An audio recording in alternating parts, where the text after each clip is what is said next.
लाहौर में निजी कॉलेज की तालिबा से मुबैना ज़्यादती के वाक़ये के खिलाफ साहिवाल में भी तलबा सरापा एहतजाज हैं। साहिवाल के मुख्तलिफ कॉलेज में तलबा सड़कों पर निकल आए। मुजाहिरीन को मुंतशिर करने के लिए पुलिस ने लाठी चार्ज किया।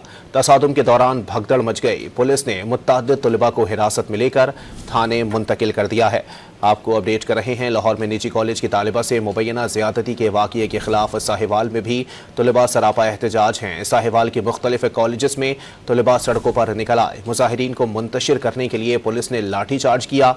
तसादुम के दौरान भगदड़ मच गई। पुलिस ने मुतअद्दिद तलबा को हिरासत में लेकर थाने मुंतकिल कर दिया। आपको अपडेट कर रहे हैं। लाहौर में निजी कॉलेज की तालिबा से मुबैना ज़्यादती के वाक़ये के खिलाफ साहिवाल में भी तलबा सरापा एहतजाज हैं। साहिवाल के मुख्तलिफ कॉलेज में तलबा सड़कों पर निकल आए। मुजाहिरीन को मुंतशिर करने के लिए पुलिस ने लाठी चार्ज किया।